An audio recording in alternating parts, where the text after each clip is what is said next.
Voici Londres. Voici une nouvelle de très grande importance. Voici notre quart d'heure français de l'après-midi. Bienvenue dans cette nouvelle vidéo du vrai du faux. Pour ce hors-série, nous allons parler d'Albert Speer, l'architecte et intime de Hitler. Nous pouvons même dire ami de Hitler. Et d'après les renseignements américains, le plus intelligent des dignitaires nazis. Avant de commencer, un petit rappel pour mes sources.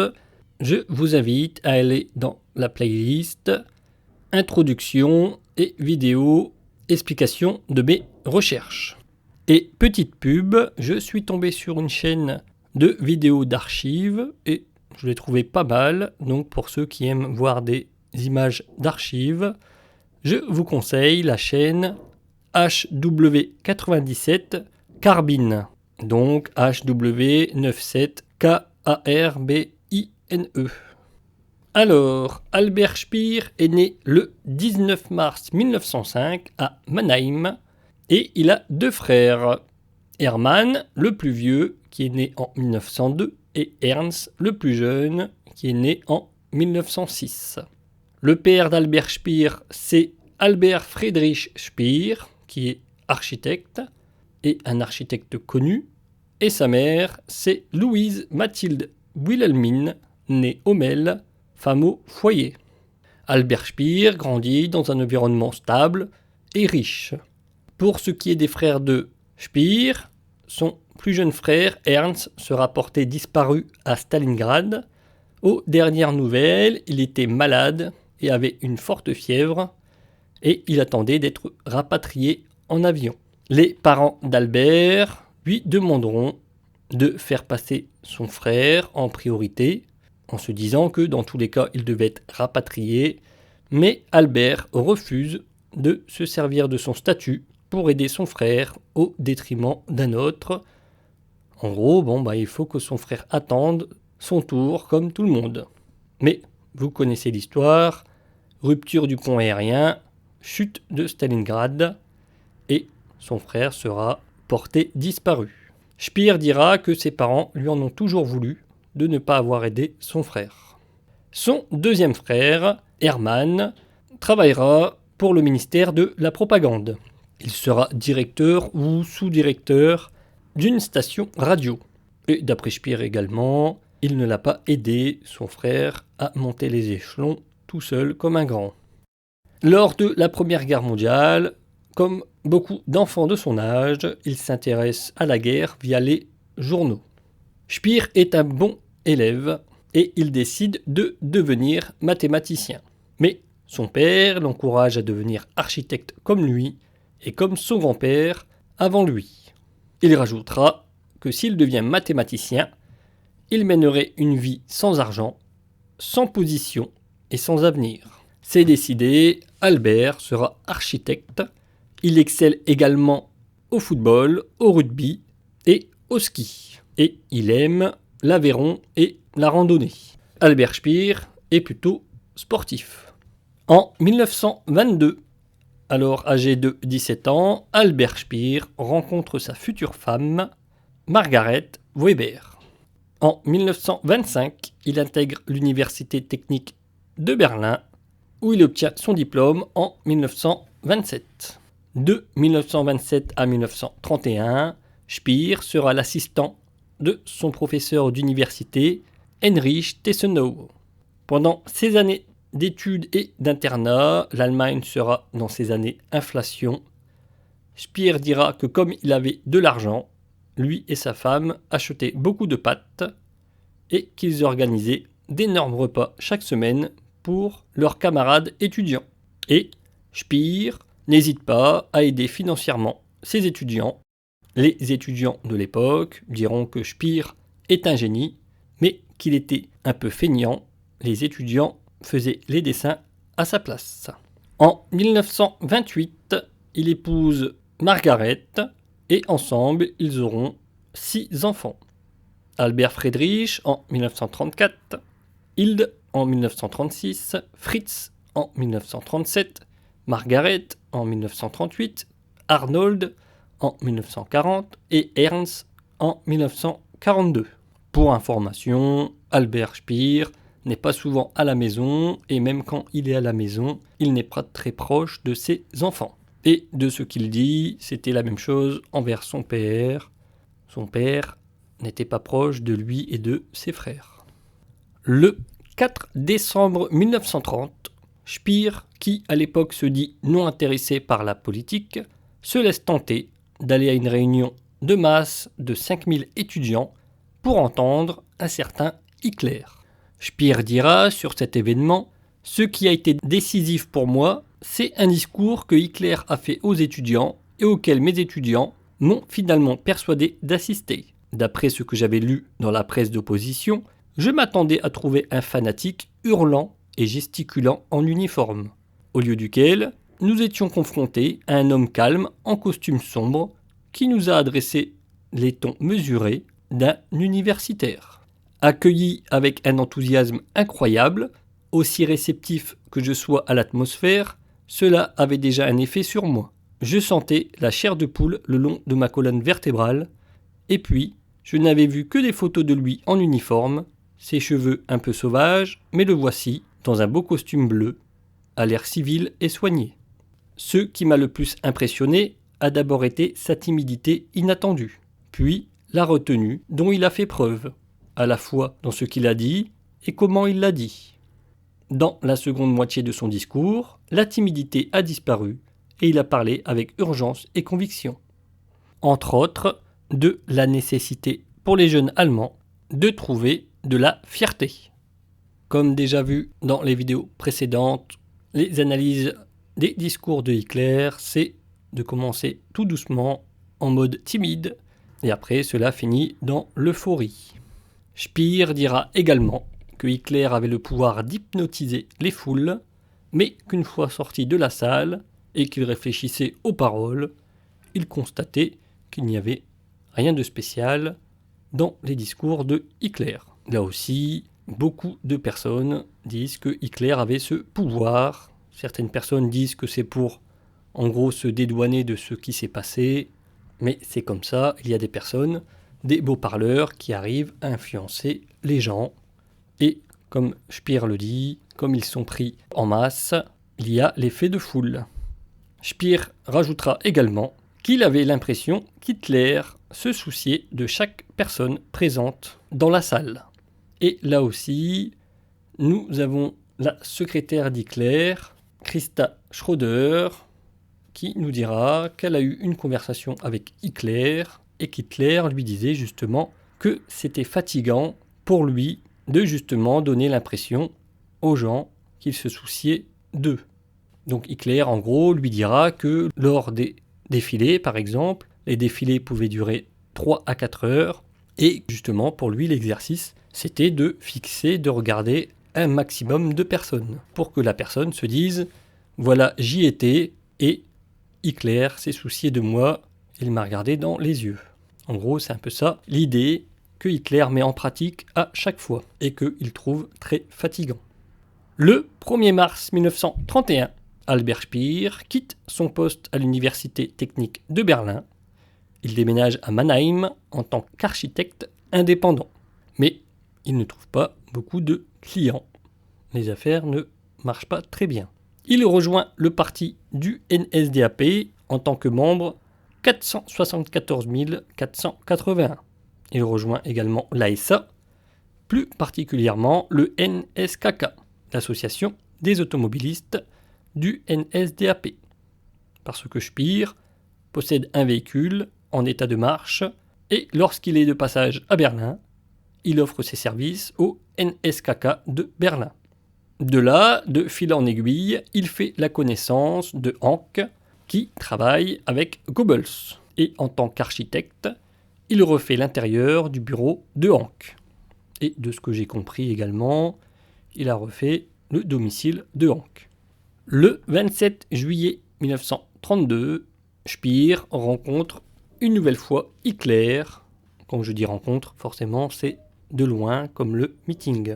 Il dira « L'avion s'est immobilisé. Hitler et plusieurs de ses associés et adjudants sont sortis.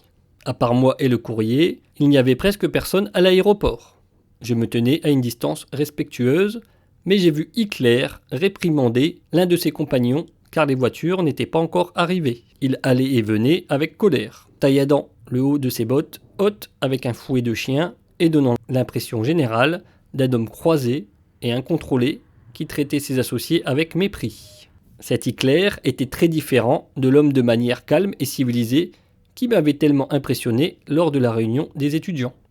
Bien que je n'y ai pas beaucoup réfléchi, ce que je voyais était un exemple de la duplicité remarquable d'Hitler. En effet, multiplicité serait un meilleur mot.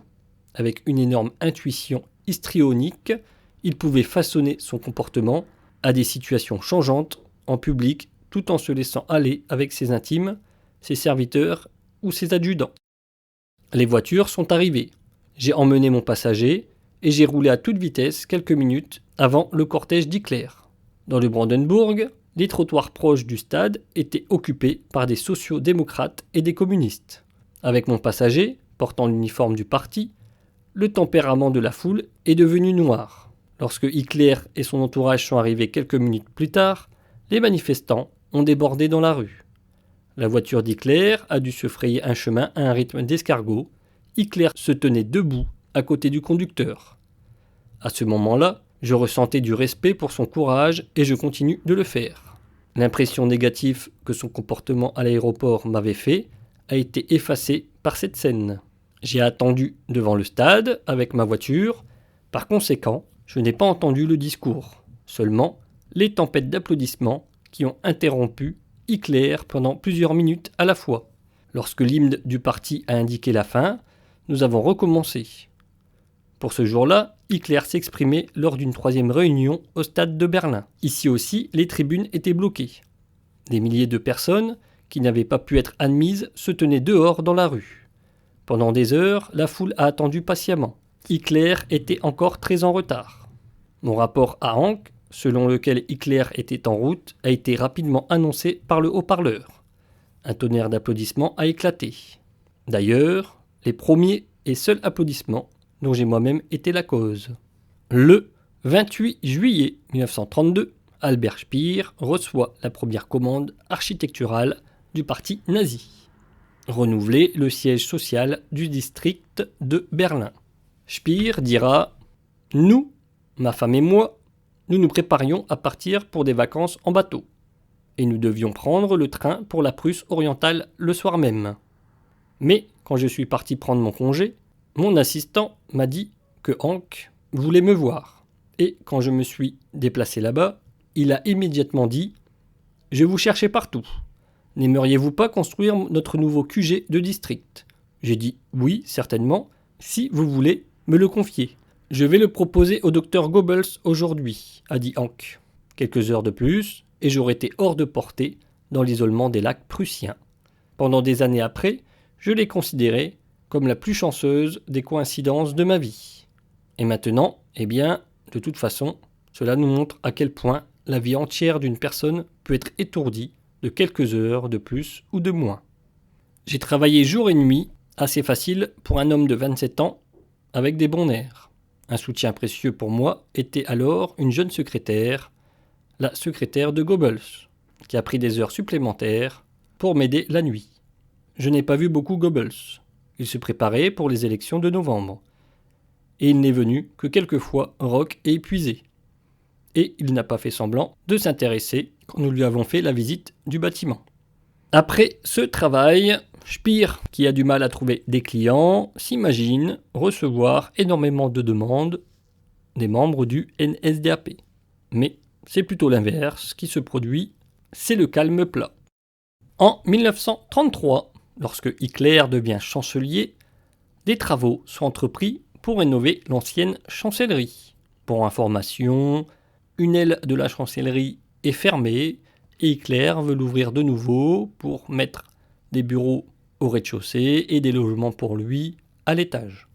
Les travaux sont confiés à l'architecte Strost, qui est l'architecte de Hitler à cette époque.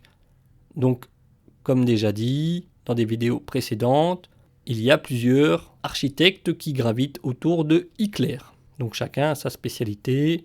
J'en ai compté 8, mais bon, il peut en avoir un peu plus en fonction des travaux demandés. Mais les plus connus à l'époque, c'est Strauss, et ensuite ça sera Albert Speer. Donc Strauss est l'architecte pour rénover l'ancienne chancellerie, et Albert Speer est appelé pour le seconder. En gros, de ce que j'ai cru comprendre également, c'est que Strauss s'occupe de tout ce qui est rénovation, agencement des pièces, etc. Et Speer, lui, s'occupe plus de la décoration intérieure. Et Speer nous raconte sa vraie rencontre avec Hitler, lorsque Speer doit lui rapporter des plans dans son bureau.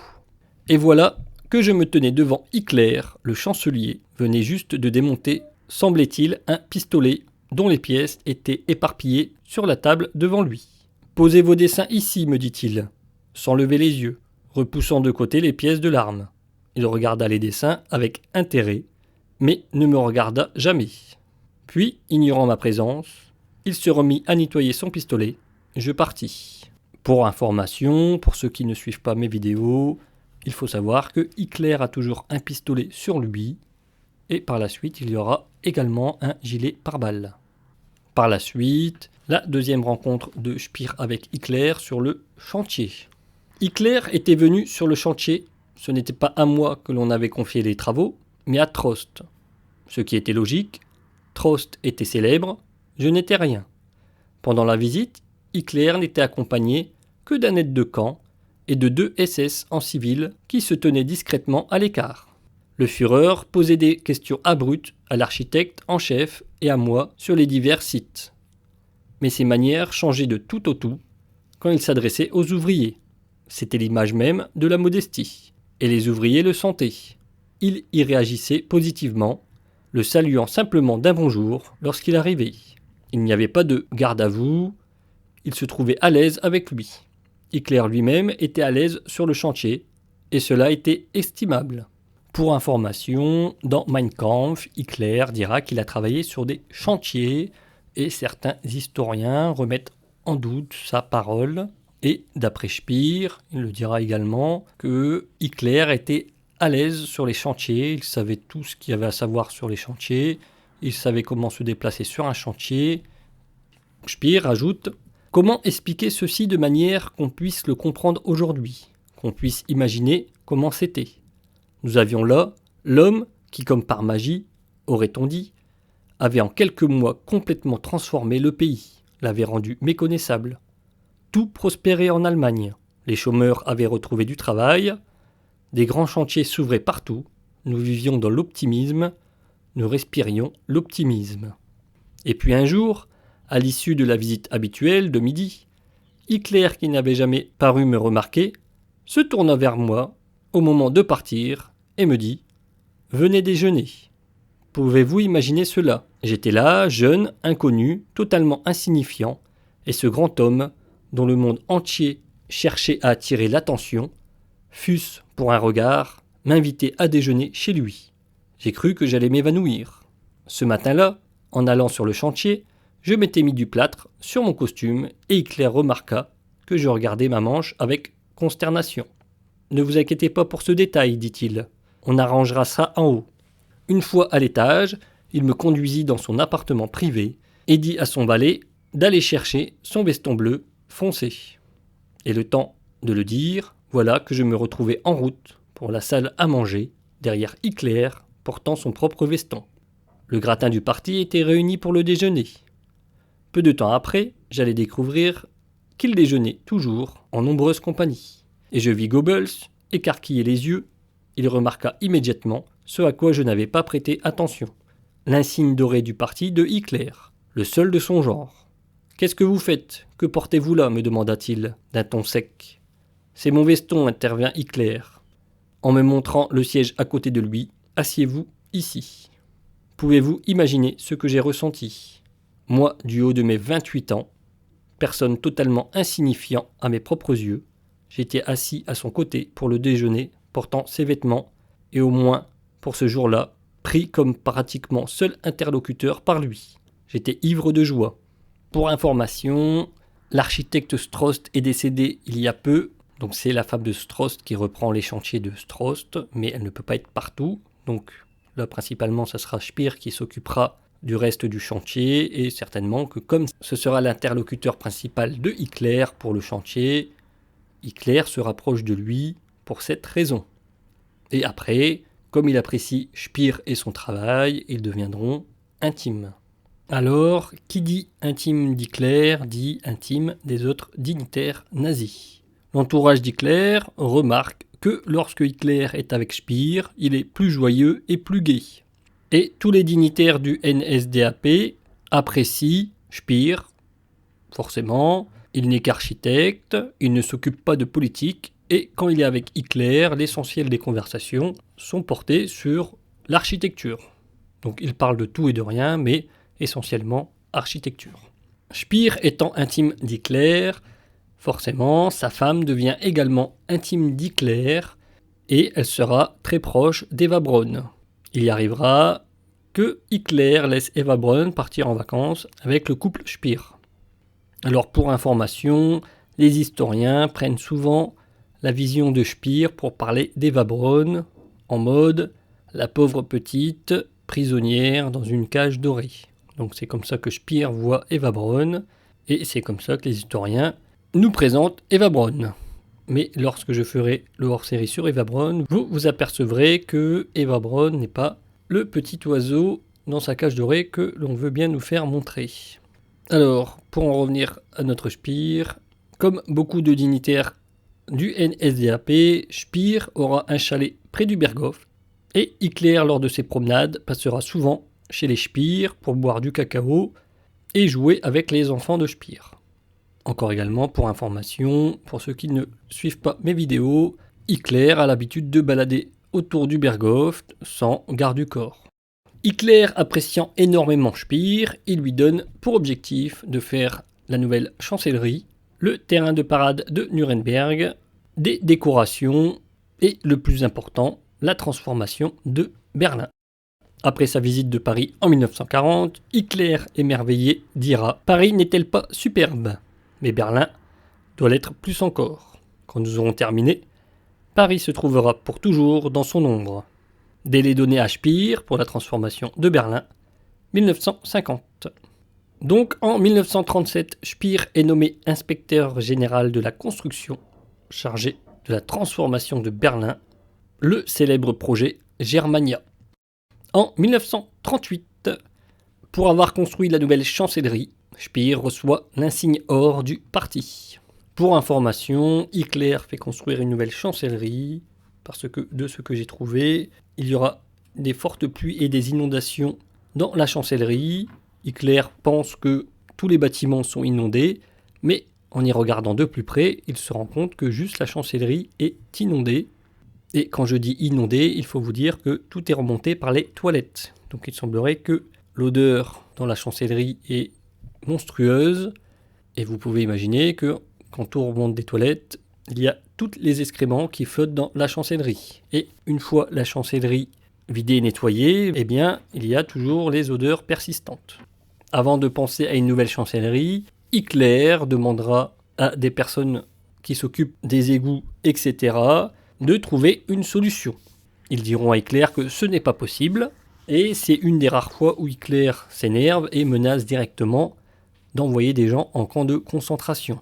Et Eureka, ils trouveront une solution pour éviter que la chancellerie soit à nouveau dans cet état. Mais par la suite, Hitler demandera la construction d'une nouvelle chancellerie. Après le déclenchement de la guerre, Speer reçoit une nouvelle mission. Il doit gérer les logements des Juifs expulsés, pour que les Allemands, victimes des bombardements, puissent avoir des logements. Donc dans l'idée des Allemands, les Juifs sont responsables de la guerre, et donc c'est eux qui doivent laisser leur logement aux Allemands. Cela provient d'un décret de décembre 1941, approuvé par Hitler, mais Speer, pour se défendre, dit que les Juifs n'étaient pas évacués s'ils n'avaient pas un logement de secours. Donc les Juifs n'étaient pas mis à la rue, ils changeaient juste de logement. Forcément, j'y reviendrai plus en détail lors de ma série Les Juifs et le Troisième Reich. Le 8 février 1942, Fritz Todt, le constructeur des bunkers et des lignes de défense, est tué dans un accident d'avion. Des dignitaires du NSDAP soupçonnent Albert Speer d'être derrière cet accident. En effet, Albert Speer devait prendre l'avion avec Todd, mais il a annulé son voyage à la dernière minute.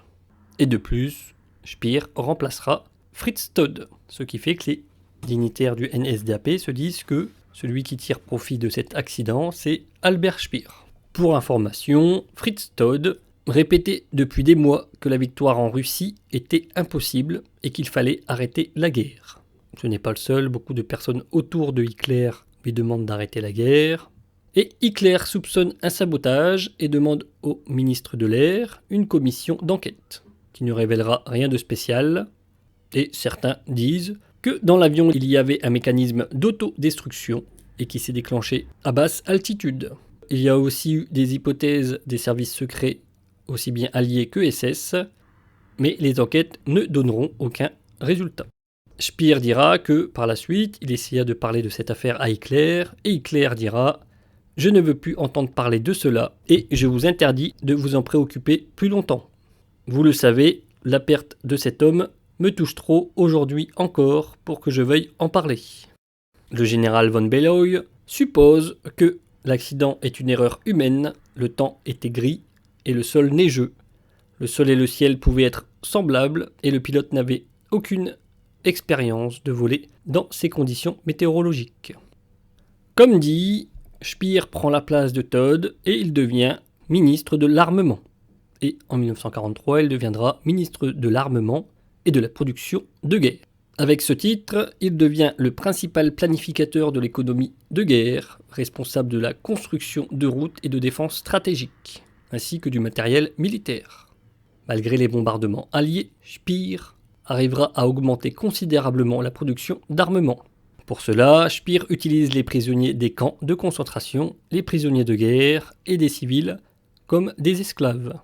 Avec la collaboration de Himmler et des SS, Speer dira sur Himmler « Il réglait avec précision le traitement des travailleurs des camps de concentration, tant de calories, tant de vitamines, et s'il les avait reçus, croyez-moi, cela aurait suffi. L'insuffisance des rations avait beaucoup moins à voir avec Himmler qu'avec l'effarante corruption qui régnait dans les administrations où d'innombrables personnes ont amassé des fortunes. » Les Alliés diront après la guerre que sans Speer, l'Allemagne aurait perdu la guerre en 1943. Alors, forcément, Speer, qui est responsable du travail des personnes des camps de concentration, dira qu'il pensait au bien-être quand même des travailleurs et que, par exemple, lors d'une visite, il constate que des travailleurs travaillent dans des grottes et dorment dans les grottes. Quand je dis les grottes, c'est des abris sous les montagnes, parce que des usines étaient construites sous des montagnes. Et les ouvriers travaillaient et dormaient au même endroit. Et Speer dira qu'il fallait construire des baraquements pour que les prisonniers puissent dormir et sortir un peu de leurs conditions de travailleurs. Une autre fois, il dira que des travailleuses ukrainiennes sont venues de leur plein gré pour travailler en Allemagne, parce que la pub disait qu'ils allaient être bien logés, bien payés, et finalement, une fois arrivés, les baraquements n'étaient pas top, entourés de barbelés, et ils n'avaient que des petites portions de nourriture. Quelqu'un avait décidé que, comme les gens de l'Est étaient moins payés que les gens de l'Ouest, ils mangeaient moins, et Albert Speer a changé tout ça. Après qu'il s'est plaint à Hitler, Hitler a accepté la requête de Speer d'enlever les barbelés des bâtiments et de donner une portion de nourriture normale aux Ukrainiennes. Donc c'est ce que Speer raconte. Mais lors d'une visite au camp de Mauthausen, Speer écrit au bureau d'Himmler, car les baraquements en construction sont, selon lui, trop somptueux, alors que l'industrie de la guerre en a besoin. La réponse de Himmler ne se fait pas attendre. Le Reichsminister Speer prétend que nous nous sommes lancés dans des constructions de luxe dans les camps de concentration, en oubliant d'ajouter que non seulement ils étaient informés de tous les projets de construction, mais qu'il a lui-même autorisé toutes les demandes en matériaux par sa signature le 2 février 1943. Il est entièrement irréaliste de suggérer un retour immédiat à des méthodes primitives de construction. Le ministre semble ne pas se rendre compte que nous avons 160 000 prisonniers et que nous luttons en permanence contre des épidémies et un taux de mortalité anormalement élevé, les deux choses étant dues en grande partie à des conditions sanitaires exécrables. Il est de mon devoir de vous avertir qu'un retour aux constructions primitives, murs provisoires en bois sans enduit, aurait toutes les chances de se traduire par une énorme augmentation du taux de mortalité dans les camps. Et il y a également d'autres exemples où Speer rigolait parce que des juifs travaillaient dans une briqueterie et qu'ils disaient qu'ils avaient l'habitude depuis l'époque des pharaons. Également, pour cette année 1942, Hitler, qui ne veut plus entendre parler de bombes atomiques, qu'il qualifie de science juive, demande à Speer d'annuler ce projet.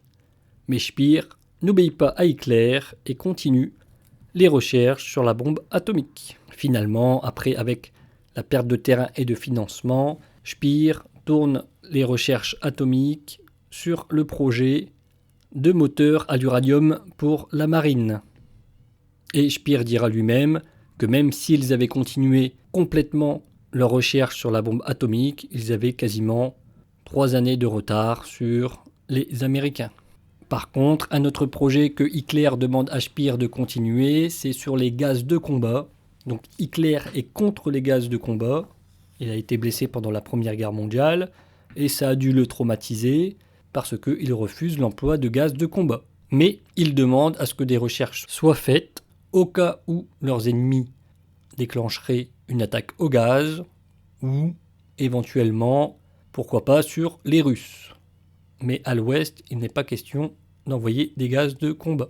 Et Speer, lui, bien que l'ordre est de continuer les recherches, annule les recherches sur le gaz de combat. À savoir que Hitler, quand il donne un ordre, il ne vérifie pas si l'ordre est exécuté ou non. Alors que par exemple Speer, il fait énormément de réunions et va sur place pour vérifier si les ordres sont respectés. Donc, une fois que Speer devient ministre de l'armement, il va s'attirer des ennemis, comme Martin Bormann, Goebbels, Funk, Lee ou encore Göring. Je ne précise pas tout, ce n'est qu'un résumé, sinon la vidéo serait très longue, mais ils essayent de prendre les postes de Speer. Ils y arriveront presque lorsque Speer est en arrêt maladie, mais Speer arrivera à défendre le steak, bien que Hitler cédait pour que Speer lâche un peu de ses fonctions, mais finalement, il laissera à Speer la totalité de ses fonctions. Speer dira également qu'il profite de ses fonctions de ministre, d'avoir beaucoup de travail, pour de moins en moins fréquenter Hitler. Il dira par exemple à l'été 43 « Hitler mange souvent seul et quelquefois accompagné d'une personne. » Hitler, après avoir avalé sa soupe, sans parler, faisait finalement une remarque sur le temps, en attendant le plat suivant. Après quoi, la conversation se réduisait à l'état de son régime végétarien. C'est vers la fin du repas que se produisaient en général les sorties véhémentes contre les militaires. « Croyez-moi, disait souvent Hitler, je serais trop heureux de retirer définitivement cet uniforme gris. Et aujourd'hui, plutôt que demain. » Il parlait souvent de prendre sa retraite à Linz, au profit d'un successeur, et qu'il regrettait de ne pas avoir été architecte comme Speer plutôt que politicien. Et Speer rajoute qu'il pense que Hitler était vraiment sincère. Il devait regretter à ce moment-là d'être le Führer.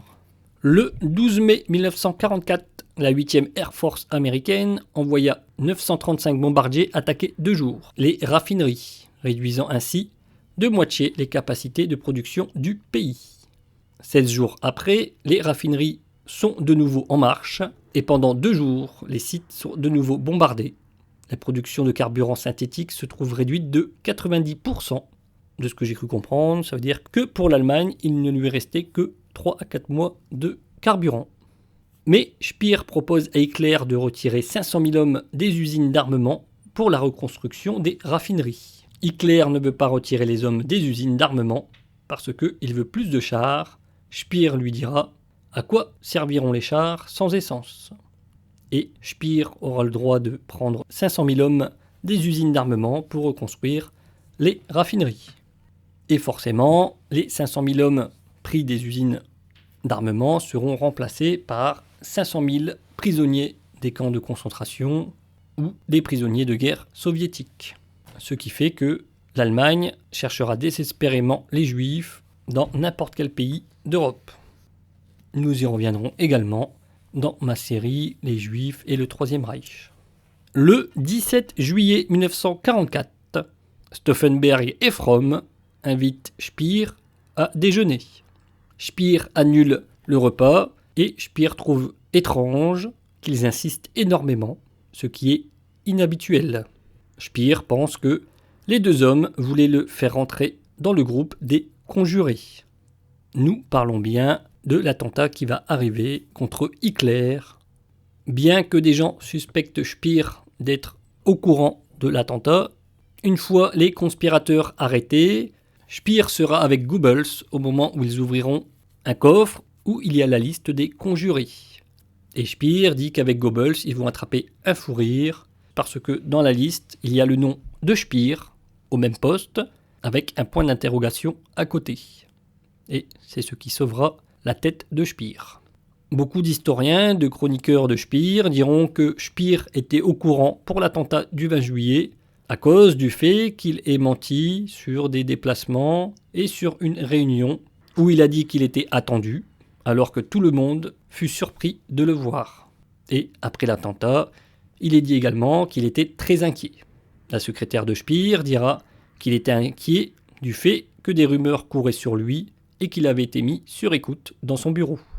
De plus, Speer fut le seul à avoir un rang aussi élevé, à demander la clémence pour certains conjurés et leurs familles, et Speer envoya également des colis aux prisons et aux camps de concentration, là où il y avait certains conjurés. Vêtements, nourriture et médicaments. Ce qui fait que les autres dignitaires du NSDAP soupçonnaient Speer, faisant partie également des conjurés. Nous pouvons dire que c'est courageux de sa part parce que après les attentats, il y aura une grosse chasse aux sorcières et Speer vient en aide aux sorcières. Pour ce mois de juillet 1944 également, Hitler ordonne la destruction des industries de guerre dans les pays occupés avant que l'Allemagne ne quitte ces pays. Speer n'obéit pas à l'ordre et il dira par la suite à Hitler qu'aucune destruction n'avait eu lieu. Et il trouvera comme prétexte que s'il détruit les usines, lors de la reconquête, il ne pourrait pas les réutiliser immédiatement. De plus, depuis le débarquement, Speer exprime son désaccord de la poursuite de la guerre pour préserver le potentiel économique de l'Europe. Alors ce n'est pas le seul, énormément de personnes expriment ouvertement leur désaccord avec une poursuite de la guerre. Nous avons l'exemple du commandant général de l'armée de l'air Richthofen, qui rend visite à Hitler après l'attentat de juillet, et il supplie Hitler de mettre un terme à la guerre. Hitler, pour son respect envers ce héros allemand, l'écoute, et il lui répond qu'il avait bien tenté d'établir des contacts ici et là, mais en vain. Il ne voyait aucun moyen d'obtenir une paix fondée sur des termes convenables. Et durant cet été 1944, Hitler fit circuler, par l'intermédiaire de l'ambassadeur Ewell, du ministère des Affaires étrangères, des déclarations très claires disant que des contacts avaient été pris avec les puissances étrangères. L'ambassadeur japonais pour Moscou et d'autres envoyés pour discuter avec les Américains via la Suède et les Balkans. Donc cela a été confirmé. Mais vous le verrez, quand nous serons dans la Seconde Guerre mondiale, il y a énormément de demandes de paix de la part de Hitler, mais que les Alliés ignorent. En effet, Hitler veut une paix en évitant un nouveau traité de Versailles, alors que les Alliés veulent une capitulation sans condition. Mais nous y reviendrons. Par la suite, Hitler demandera une nouvelle fois la stratégie de la terre brûlée, mais là, ça sera en Allemagne, quand les Alliés rentreront en Allemagne, et Speer accepte au conditionnel l'ordre de Hitler. Et Speer arrive à avoir le pouvoir que c'est lui qui ordonne les éventuelles destructions. Speer enverra des messages partout pour dire qu'il n'y a que lui qui puisse donner l'ordre de destruction, ce qu'il ne fera pas, et Hitler dira par la suite « De toute façon, la stratégie de la terre brûlée n'a guère d'intérêt en Allemagne, elle est vraiment utile dans les vastes espaces, comme en Russie. » Et nous savons également que Speer négocie avec les alliés des pommes de terre contre du charbon, et il leur fait savoir qu'il s'emploie à garder intactes les industries européennes pour l'après-guerre. En novembre 1944, pour la zone de la Ruhr, Hitler ordonne que tous les trains sont dorénavant réservés aux convois d'armement, ensuite que tout le personnel de l'industrie alimentaire, boucherie, boulangerie, fromagerie, soit reversé dans l'armée ou dans l'industrie de l'armement. La population à l'ouest du Rhin devrait se débrouiller pour l'alimentation. Speer, une nouvelle fois, refuse d'obéir à cet ordre, qui le scandalise. Il enverra des trains de provisions alors que les Alliés encerclent la région. En février 1945, Speer décide qu'il faut éliminer Hitler, qui envoie son pays à la destruction totale. Il a comme idée de prendre du gaz de combat tabac qu'il introduirait dans le bunker de la chancellerie. Il envisage de procéder pendant une réunion de nuit, pendant que Bormann, Goebbels et Lee seraient présents. Il dira que ces trois-là étaient plus dangereux sans Hitler qu'avec lui. On lui remit du gaz normal, le gaz tabac avait besoin d'une explosion pour être efficace. Speer prétexta qu'Hitler trouve l'air vicié pour procéder à la rénovation du système de ventilation du bunker. Lors de son inspection des travaux, il trouvera des changements dans les conduits d'air qui auraient compromis la diffusion du gaz. Speer dira que cela réglait la question et fut soulagé parce qu'il en aurait été incapable. Et là encore, les historiens ont des doutes sur la véracité de cette histoire. Le 12 avril 1945, Hitler apprend la mort de Roosevelt. Goebbels suggère à Speer de prendre un des nouveaux avions à grand rayon d'action pour négocier avec Truman. Sur la fin, Speer est dans le bunker avec Hitler. Hitler lui parle du passé, des espoirs qu'il avait nourris, des déceptions qu'il avait connues. Il dira également qu'il n'avait pas peur et qu'il était heureux de mourir, qu'il est resté sur Berlin parce que si Berlin tombe, tout serait perdu. Alors le mieux était de finir à Berlin plutôt que dans sa maison au Berghof. Il rajoute que Eva voulait mourir avec lui et que lui-même tirera une balle dans la tête de Blondie. Finalement, au moment de la mort de Hitler, Speer n'est pas au bunker. Il revient au bunker peu de temps après et il s'aperçoit que Hitler est mort. D'après ses dires, il a également essayé de sortir les enfants Goebbels par plusieurs moyens, même en les kidnappant à leurs parents. Mais là aussi, trop tard, les enfants de Goebbels sont morts. Speer continue à maintenir son QG dans une caravane près du château de Bukebees, où il sera arrêté par les Britanniques. Les Alliés lui poseront énormément de questions sur justement la guerre aérienne, comment la population ressentait ces attaques, parce que l'Amérique est encore en guerre contre le Japon, et ils voudraient savoir si c'est efficace. Speer leur dira que c'est inefficace parce que la population est encore plus en colère contre les agresseurs venant du ciel. Au procès de Nuremberg, Speer est reconnu coupable de crimes de guerre et de crimes contre l'humanité. Il est accusé d'avoir employé des ouvriers forcés et des prisonniers des camps de concentration dans l'industrie de l'armement. Il ne sera pas condamné à mort, bien que des gens sous ses ordres le soient. Et pour information, les soviétiques voulaient la mort de Speer. Donc la clémence du procès de Nuremberg peut-être parce que Speer, c'est le seul à accepter la responsabilité des pratiques du régime nazi, à la fois pour ses actions ainsi que ceux qui n'étaient pas de son contrôle. Il est condamné à 20 ans de prison à Spandau. Il les fera dans l'intégralité. Bien que ce soit interdit, il commence à écrire ses mémoires dans sa cellule, sur tout ce qu'il peut trouver, comme par exemple du papier toilette ou des feuilles récupérées ici et là, et il arrivera à les faire sortir. Speer sait très bien qu'en sortant de prison, tout le monde voudra mettre la main sur ses mémoires. Il sortira de prison le 1er octobre 1966. À 61 ans, il sortira avec Baldur von Schirach. Il sera conduit dans un hôtel, donc de ce que j'ai cru comprendre, il est relâché à minuit. Les autorités ne voulaient pas trop de monde, mais une fois arrivé à l'hôtel, ils se rendent compte qu'il y a plusieurs rues bloquées noires de monde. Et il est accueilli par des journalistes et des photographes du monde entier. Et certaines personnes dans la foule crient qu'ils veulent la libération de Rudolf Hess. Par la suite, Speer écrira 3 best-sellers et il se fait aider par un historien pour ne pas se tromper dans les dates et les événements, et il répond à énormément d'interviews de la part des journalistes et des historiens. Il entreprend même pendant 3 ans de fouiller dans les archives du Troisième Reich pour comprendre comment il a fait pour passer à côté des massacres des Juifs sans rien voir. Petite précision, lorsqu'on lui demandera s'il était au courant de tout ce qui se passait, il dira que non.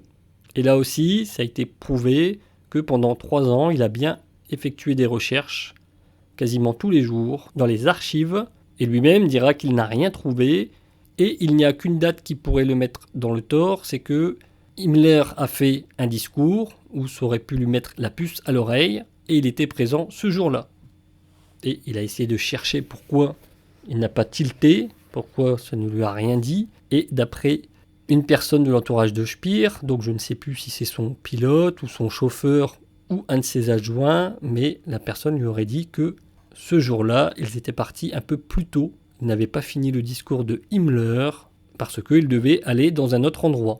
Et Speer se dit que c'est certainement ça. Il était là au début du discours d'Himmler, mais il n'a pas fini, donc il n'a pas entendu les choses qui auraient pu lui mettre la puce à l'oreille. Speer fera énormément de dons aux associations qui aident les anciens déportés, ou par exemple à un couvent de bonnes sœurs qui cachait des juifs pendant la guerre. Le 1er septembre 1981, mort d'Albert Speer à Londres dans sa chambre d'hôtel, alors qu'il était en déplacement pour une interview télévisée. Dans la chambre d'hôtel, il y avait une femme, une Allemande qui vit en Angleterre, 30 ans plus jeune que lui, et d'après les rumeurs, c'est sa maîtresse. D'autres disent que c'est une personne qui était là pour l'aider à préparer ses interviews et que justement, ils s'étaient liés d'amitié et qu'il n'y avait rien de sexuel entre eux. Mais bon, je n'ai pas creusé la question si c'était oui ou non sa maîtresse. Et pour finir, donc comme dit, Speer fait 3 best-sellers. Il y aura le journal de Spandau, au cœur du Troisième Reich, et l'Empire SS. Et un des livres que j'ai apprécié, parlant d'Albert Speer, c'est de Gita Sereny, Albert Speer, son combat avec la vérité. Ce que j'ai aimé, c'est que Gita Sereny, c'est une journaliste historienne, et elle a passé énormément de temps avec Speer. Elle n'a pas été lui poser une question juste une journée, elle est partie. Elle a passé plusieurs jours sur plusieurs mois. Donc des fois, elle passait même des week-ends complets avec le couple Speer. Et elle ne lui posait pas les questions directement. Donc en fait, c'est quand il prenait le thé, lors du repas ou lors de balades par exemple, elle laissait Albert Speer parler, et c'est là qu'elle commençait à enchaîner. Et également, quand Albert Speer disait quelque chose, elle allait vérifier auprès de son chauffeur, secrétaire, enfin bon, toutes les personnes qui étaient en relation avec Albert Speer, elle est partie aussi leur poser des questions. Et comme dit, c'est un livre que j'ai apprécié, donc si vous devez en prendre que un sur Albert Speer, je vous conseille celui-là. Donc voilà, cette vidéo est terminée. J'espère que vous avez appris des choses et je vous souhaite une bonne journée.